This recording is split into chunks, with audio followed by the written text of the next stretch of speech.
Hello and welcome to PopFlash. I'm Jack Westerman, joined by Jason Moses O'Toole, and this is everything you need to know about Counter-Strike this week. Our first topic this week is DreamHack Open London, which took place over the weekend here in London, England, just down the road, in fact. It was a $40,000 tournament, 8 teams in attendance, and as we have a look at the group stage results here, Jason, as we can see, a lot of, well, a few big names here. We've got the likes of EnVyUs, Dignitas, TSM, Copenhagen Wolves, and then Easy Skins, Renegades, a couple of others thrown in as well. So, straight off the bat in Group A, let's talk about Renegades down there at the bottom. They've gone 0 for 2, and I guess that's not really what we've come to expect from these guys in recent months, right?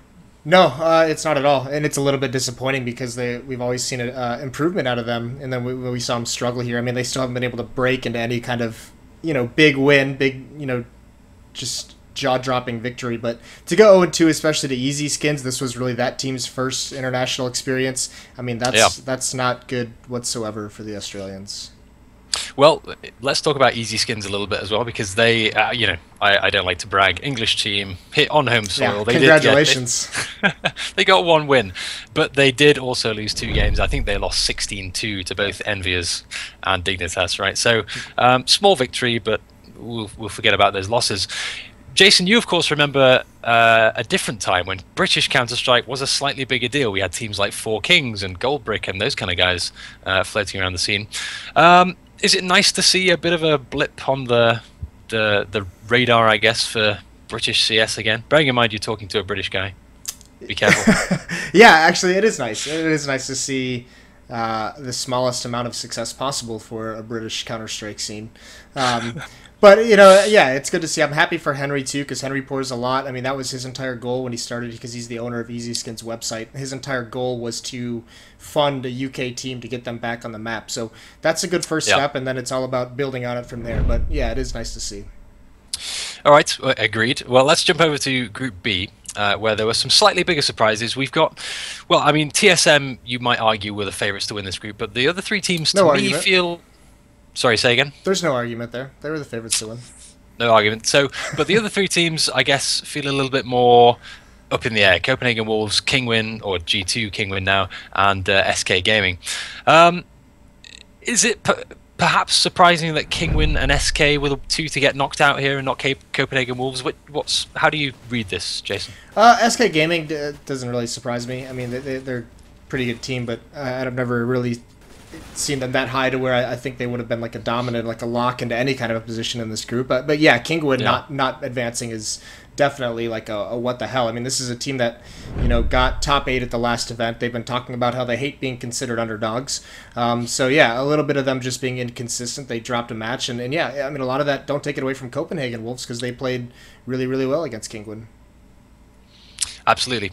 Okay, well, just before we finish on the DreamHack London topic, let's jump over to the bracket results and talk about some of the teams we haven't touched on so far. So EnVyUs, Copenhagen Wolves, Dignitas, and Solo Mid obviously playing out this bracket. And there aren't too many surprises, it's fair to say. No. EnVyUs picking up a 2-0 win, TSM getting a 2-0 win, and then EnVyUs winning in the final, again 2-0. Business as usual for EnVy here, Jason?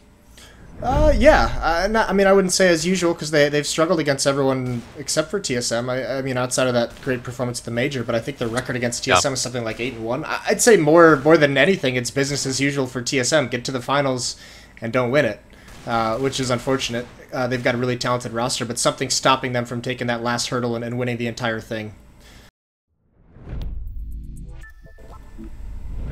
For our second topic this week, we're going from one DreamHack event to another, London to Stockholm, as the qualifiers for DreamHack Cluj-Napoca, the next major, take place in Stockholm this week. So beginning on the 22nd, and they're running right through till Saturday, which means they're live right now. You can watch them over on Twitch, the DreamHack channel on Twitch. So, Jason, we can only really talk about Group A at this point. They're the only group that have played out. PopFlash airs on Wednesday, which means CLG's Group D, are playing today, and then C and B are playing Thursday, Friday. But as we look at the results for Group A, we'll see Cloud9 have qualified from the group. Roccat and Immunity Roccat are out, and Dignitas and Immunity will play that deciding game to see which of those 2 qualifies. But Cloud9 didn't look particularly convincing as they went through, if that's fair to say. They looked a little bit shaky on CT side. They struggled to close out some of those games despite winning CT side pistol. Would you agree with that? Do you think Cloud9 have room to improve heading into the major itself? Yeah, absolutely. And yeah, I think that definitely they looked really weak on CT side, but that's nothing new. They've always looked a little weak, and I think actually it was pretty telling. Jordan, in an interview after they qualified, said that, you know, Sean calls great games as terrorists once they have all their utility. You know, they're a team that very strategic. They like to have everything in their kit, so we do at times see them struggle, especially on those defensive sides. Their CT sides are very stale at times, like very static, not mobile, not a lot of movement, not a lot of changes to them between events. So that's kind of very scary for them. So I'm hoping that they're working on adjusting that before the major, and it's going to be hard because they're going to that event in Australia before the major as well. So I mean, they have a lot of travel coming up, and they have a lot of work to do in a very little amount of time. Yeah, and that's one of the things about being a pro team with a busy schedule, right? You never quite have time to work out the kinks. Yeah. Yeah. Well, let's talk about Group D, who are up next, and they play today, of course. So we can't talk about the results because we haven't seen them. But this is Flipside, CLG, CS:GO Lounge, Copenhagen Wolves. I assume, Jason, even with bias aside, you'd like to see CLG advance from this group. Yeah, I'd like to see it. I don't think I'm, you know, emotionally invested enough in them to be biased. I think they actually have a very, very difficult group with how they've been playing recently. They haven't looked the strongest that we've seen them recently. They've been on kind of a downward trend in the North American leagues. Copenhagen Wolves just coming off a great DreamHack London. All of a sudden, they're a bigger threat than CLG probably expected. Flipside's a talented team with a lot of experience together. They're a big threat. In the CSGL team, you know, they can do some damage. I mean, that's another pretty strong team that can cause some upsets. It's interesting now that this qualifier is best of 3, because we haven't seen CLG win best of 3s against any European teams in some time. I mean, they're not known for it. They get those BO1 upsets, and that's about all they've done. So this is kind of a scary situation for them. Okay. Definitely agree. And let's move on to Group C, who's up next. So over here we've got yet another American team, Liquid down there, but also Winterfox, who are the ex-Mythic roster, and Renegades and Mousesports in here as well.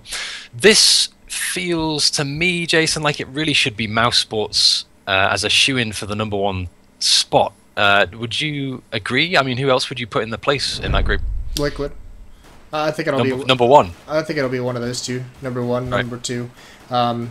I mean, we can definitely. It'll be interesting to see how Winterfox does now that they've had a lot of time. And actually, with that organization picking them up, I did find out that they've actually been living together for about a month now, in a gaming house, which went really under the radar. They kept that one very, very quiet. So that's been going on for some time.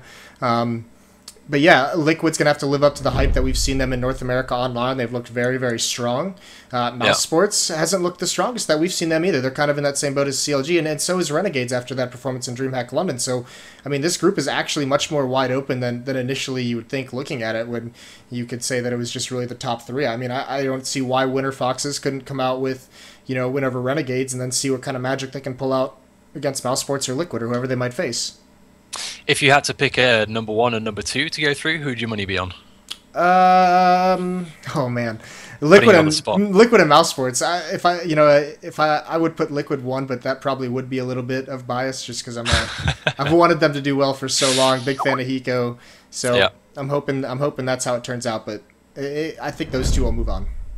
Just on the subject of Hiko as well, I mean, are we starting to see him having an impact on this roster?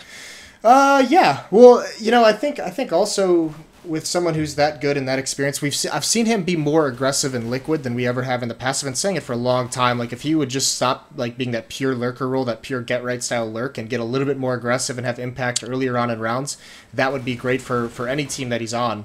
And we're starting to see him do that. And what that's actually doing is alleviating a lot of the pressure on their other players to play a little bit more freewheeling and open. I mean, this is a team that for a couple seasons now I thought has been mismanaged in terms of the personnel they have on their squad, and with Hiko in there, that's slowly changing around. But I mean, let me mention this because they are such a new team together. These best of 3s, once again, it's not a great situation for them. They're going to have to. I mean, they're going to be playing against Renegades and Mousesports, who have been lineups for longer, who potentially have more work done on most of the maps. Absolutely. Okay, well, let's wrap up our discussion here by moving over to Group D. Group B, last but not least. And over here we'll see Vexed, Titan, Sky Red, who are the Vietnamese team coming in for this, and Hellraisers. And it's not too often we get to say this about the new Titan, the new look Titan roster. Right. But is this theirs to lose, almost, this group? Yeah, absolutely. And I say that knowing that, Vex is that former E-Battle that beat them in the qualifier for the last major. Yeah. But yeah, I mean, you got to imagine with that much, which the talent on that team going against those opponents, the time they've now had together, that's their number one spot to lose. So they're going to have to. I mean, they can't drop the ball like they did at the last qualification. I think it'll be them, and I think it'll be Hellraisers moving through. I don't think we'll see E-Battle again or Vexed. Last but not least, we've got some quickfire questions. So, Jason, quick as you can, give me your thoughts on the following news stories from the week. First of all, Winterfox has signed the X-Mythic roster. Yeah, I'm happy. I'm really happy for them. Just mentioned they've been playing in a gaming house for a number of weeks leading up to this qualifier, which is cool. Also, just good to see that they kind of got screwed in that Luminosity Keyed Stars situation. I thought that was a little poorly managed, but it's really good to see them back on their feet with the new organization.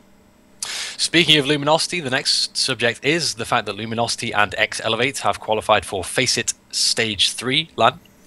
Yeah, that's Luminosity, no surprise there, obviously, but X Elevate, I mean, that's one of those things that I just mentioned. CLG having a tough time recently, dropped that best of 3 to qualify for that spot, 2-1, and that's Peter's new team, and he dropped a bomb on him. He went 64-49 in that best of 3, so he's got to be happy.